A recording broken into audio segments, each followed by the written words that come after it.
चमोली में आने वाले पर्यटकों के लिए एडवाइजरी जारी की गई है और बर्फबारी के दौरान ट्रैकिंग पर जाने की एडवाइजरी दी गई है।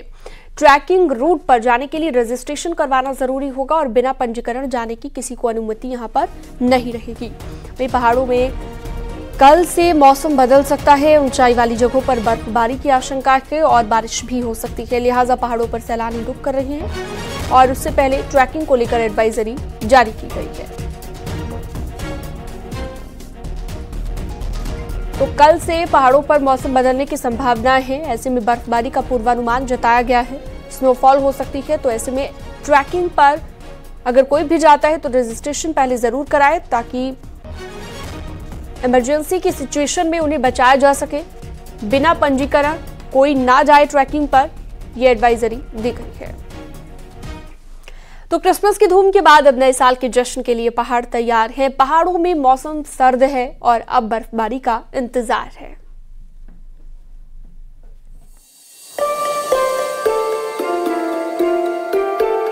बारह दिसंबर को पहाड़ों में बर्फबारी हुई। उसके बाद पहाड़ों में बर्फबारी नहीं हुई, लेकिन न्यू ईयर मनाने वाले सैलानियों का तांता पहाड़ों पर लग रहा है।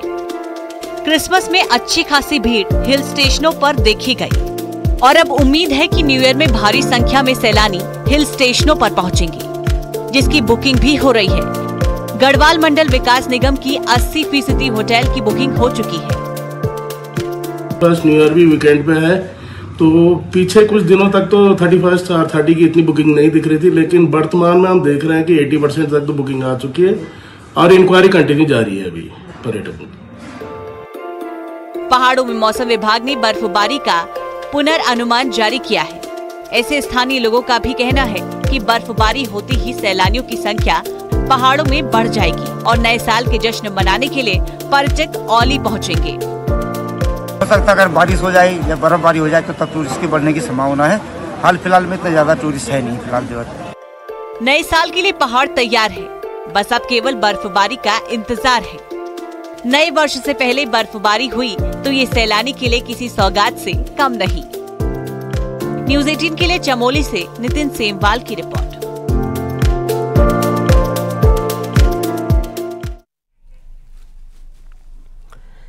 और अगर आप नए साल की शुरुआत एडवेंचर के साथ करना चाहते हैं तो चले आइए ऋषिकेश। यहाँ पर एडवेंचर स्पोर्ट के साथ कैंपिंग और ट्रेकिंग का मजा भी मिलने जा रहा है, जिसके लिए यहाँ के टूर ऑपरेटर पर्यटकों के लिए गंगा में रिवर राफ्टिंग, कयाकिंग और बंजी जंपिंग, फ्लाइंग फॉक्स, हवा में झूलता रेस्टोरेंट जैसे कई स्पोर्ट के साथ कई एक्टिविटीज को दे रहे हैं। साथ ही यहाँ के लोक कलाकारों और स्थानीय व्यंजनों की भी पूरी व्यवस्था है।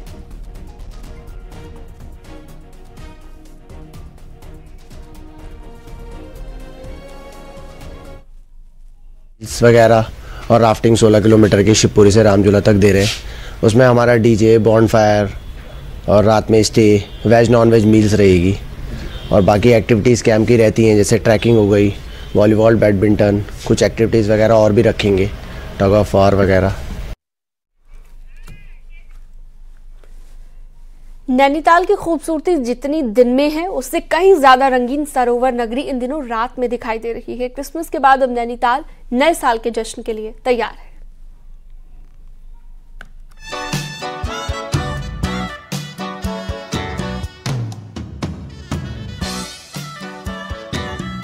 रंगीन रोशनी में नैनीताल नए साल के जश्न के लिए तैयार है। मॉल रोड रंगीन लाइटों से कुछ इस कदर जगमग है। गीत संगीत का रंग भी मॉल रोड पर रहेगा, तो होटलों ने भी पर्यटकों को अपनी यादों की ओर गहरा करने का मौका दिया है। पेड़ों पर रंगीन लाइट शहर की खूबसूरती पर चार चांद लगा रही है। पर्यटक भी फोटो और रील्स के जरिए इसकी खूबसूरती को दुनिया भर में फैला रहे हैं। तो मज़ा आया उनको। जितना दिन में नहीं अच्छा लगता उससे कहीं ज़्यादा रात में अच्छा लग रहा है। तो दोनों ही बेटर है, दिन की वादियाँ हैं, रात की लाइट्स है। दिन में भी बहुत अच्छा था, क्राउड भी बहुत अच्छा है और शाम को और अच्छा क्राउड है, तो मतलब सारा कुछ अच्छा ही है। बहुत बढ़िया लाइटिंग है, सुविधाएं अच्छी हैं, फैसिलिटीज़ देख रहे हैं, रेस्टोरेंट्स भी खूब सारे खुले हुए हैं, शॉपिंग के प्लेसेस हैं, तो काफ़ी अच्छा लग रहा है। पिछले कई सालों से नैनीताल होटल एसोसिएशन शहर को क्रिसमस और न्यू ईयर के लिए सजाता है। तो मॉल रोड पर ही गीत संगीत का इंतजाम करता है। रंगीन लाइटें पर्यटकों को इस कदर खींच लेती है कि वो इस लम्हे को सहेजने में कोई कोर कसर नहीं छोड़ते हैं।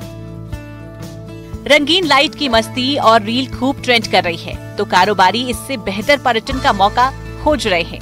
नैनीताल सुंदर तो ही, इसकी सुंदरता पे और निखार आता है सजाने से, तो इसका इम्पैक्ट बहुत दूर दूर तक पड़ता है। नैनीताल की होटल एसोसिएशन इसके लिए बधाई की पात्र है और मैं उनको शुभकामनाएं भी देती हूँ।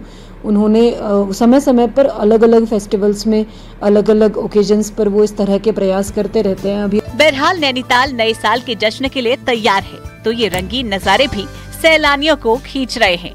अगर आप भी इसको अपनी यादों में बसाना चाहते हैं, तो ये रंगीन लाइटें आपका इंतजार कर रही हैं।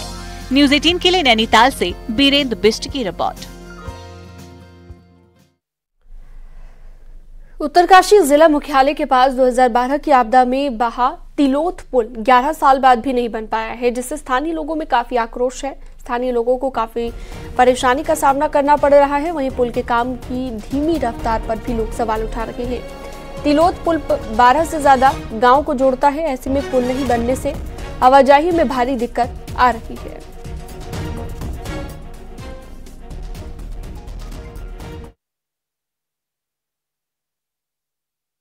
लोगों की आवाजाही होती है, स्कूल के बच्चों की आवाजाही होती है, लेकिन जिला प्रशासन इतना सुस्त है कि अभी तक इस पुल का निर्माण नहीं हो पाया। 2013 से पुल निर्माणाधीन है।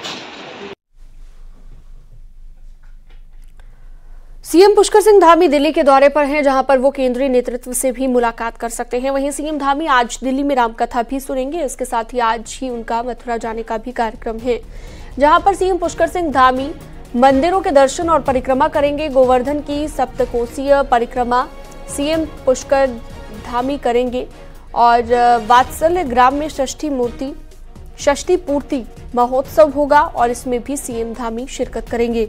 2 दिन के दौरे पर सीएम धामी आज मथुरा पहुंचेंगे।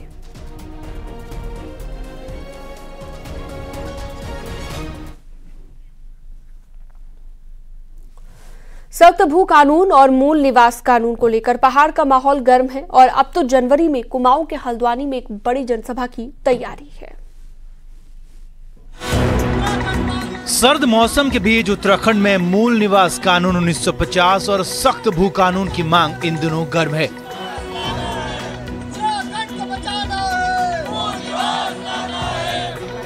पिछले दिनों राजधानी देहरादून में आंदोलनकारियों की ताकत दिख चुकी है, जहां बिना किसी बड़ी रणनीति के हजारों लोग सड़क पर उतर आए। लेकिन अब बारी कुमाऊं की है, जहां जनवरी महीने में उत्तरायणी के आसपास इस आंदोलन को धार देने की तैयारी है, जिसकी तैयारी में अलग अलग संगठन लगे हुए हैं।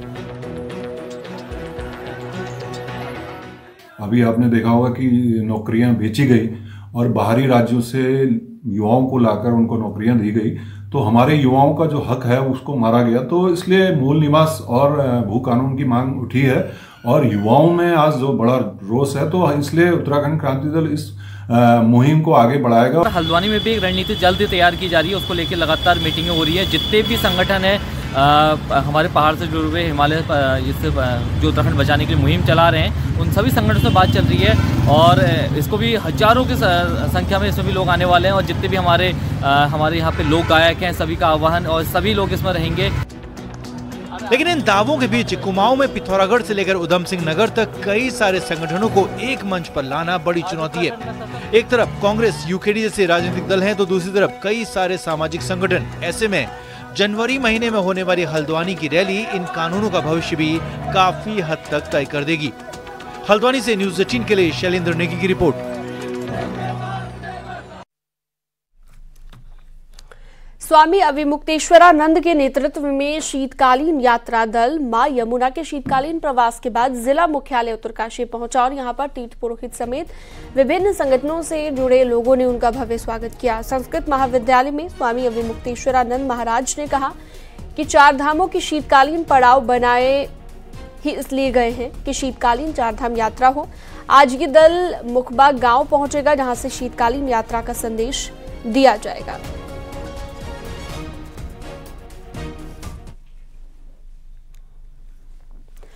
पर्यटक नगरी रानीखेत के विश्व प्रसिद्ध गोल्फ ग्राउंड पर्यटकों के लिए खुल गया है और लंबे वक्त से गोल्फ ग्राउंड को खोलने की मांग चल रही थी।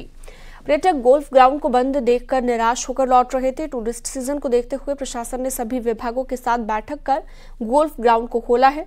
हफ्ते के 6 दिन 11 से 2 बजे तक खुला रहेगा और मंगलवार के दिन 11 से 4 बजे तक खुला रहेगा। वहीं संयुक्त मजिस्ट्रेट ने गोल्फ ग्राउंड में आम जनता और पर्यटकों से स्वच्छता बनाए रखने की भी अपील की है।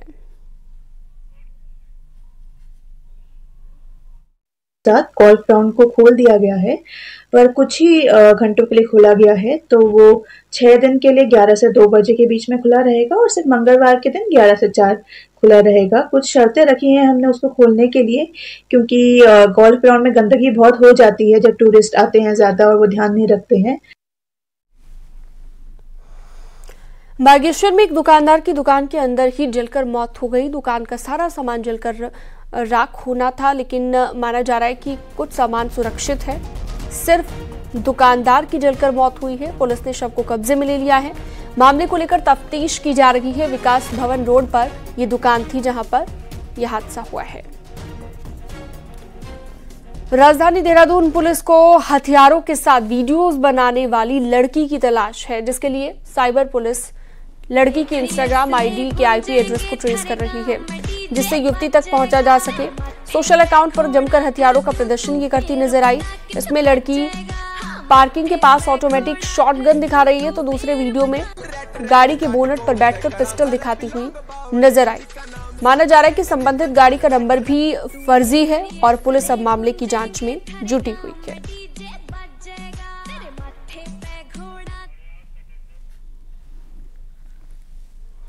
अल्मोड़ा जिले के चौखुटिया क्षेत्र में मोहन जोदड़ों की तलाश है। जी हां, यहां के रामगंगा नदी के किनारे भारतीय पुरातत्व सर्वेक्षण जल्दी ही खुदाई कर सकता है। गेवाड़ घाटी में प्राचीन सभ्यता होने के प्रमाण मिले हैं।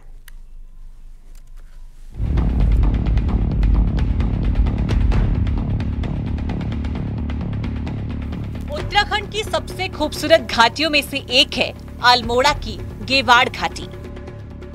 ये घाटी जितनी ही खूबसूरत है, उतनी ही अपने में रहस्य समेटे हुए है। चौखुटिया में रामगंगा नदी के किनारे बसी गेवाड़ घाटी को लेकर माना जाता है कि यहाँ एक प्राचीन सभ्यता दबी हुई है, जिसको लेकर भारतीय पुरातत्व सर्वेक्षण खुदाई करने जा रहा है।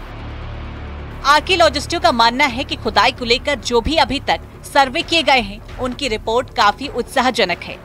सनड़ा गांव है, वहाँ पे सवागाह मिली हुई थी, गढ़वाल यूनिवर्सिटी ने उसका उत्खनन किया था। तो इस तरह से लगता है कि जो उसके नदी घाटी के आसपास उत्खनन करने से जानकारी मिल सकती है। और हमारे यहाँ पे अगर नदी घाटी के दोनों तरफ देखते हैं तो कतुरकालीन मंदिर भी हैं और कुछ प्रतिमाएं भी मिलती है, बार बार मिलती रहती हैं। दरअसल रामगंगा नदी के किनारे करीब 10 किलोमीटर के इलाके में फैली इस वैली में कई ऐसे मंदिर मिले जो 9वीं और 10वीं शताब्दी के हैं, जिनका निर्माण कत्यूरी शासकों ने करवाया था। सदियों पुराने मंदिरों के अवशेषों की मौजूदगी इस ओर संकेत देती है कि यहाँ मंदिरों के निर्माण से पहले भी सभ्यता जरूर होगी। हाल ही में इस वैली में कई छोटे मंदिर भी मिले हैं। साल 1993 में 9वीं सदी में बना वक्रतुंडेश्वर यानी कि भगवान गणेश का एक मंदिर मिला। यहाँ पर नाथ संप्रदाय के 7 मंदिर मिले हैं। इसके साथ ही सर्वे के दौरान चैम्बर्स और बड़े जार मिले थे, जिसमें मृतकों के अवशेष रखे गए थे। मिट्टी के रंगीन बर्तन भी मिले हैं, जो मेरठ के हस्तिनापुर और बरेली के अहिछत्र में मिले बर्तनों के जैसे हैं, जो करीब 5वीं सदी के थे। पुरातत्व विभाग द्वारा खुदाई कराए जाने को लेकर स्थानीय लोग भी उत्साहित हैं। तमाम तरह के ऐतिहासिक साक्ष्य, पौराणिक मंदिर यहाँ पहले से ही मिलते आ रहे हैं और आज पुरातत्व विभाग ने भी इस पर मोहर लगा दी है कि चौखुटिया घाटी में, चौखुटिया नगर में रामगंगा के किनारे एक शहर, एक पौराणिक शहर, एक बहुत प्राचीन शहर बसा हुआ है। गेवाड़ घाटी के बारे में माना जाता है कि लगभग 300 से 400 ईस्वी में वहां पर राजा बैराट का शासन था, जिसके बाद लगभग 700 ईस्वी के आसपास वहां पर कत्यूरी शासकों का साम्राज्य था। गेवाड़ घाटी अपने आप में इतिहास के कई अनछुए पन्नों को समेटे हुए है, जिससे अभी भी लोग अनजान हैं। समय समय पर मंदिरों और मूर्तियों का मिलना तो इसी बात की ओर इशारा करता है कि इस घाटी में कोई प्राचीन सभ्यता दबी हुई है। न्यूज़ 18 के लिए अल्मोड़ा से किशन जोशी की रिपोर्ट।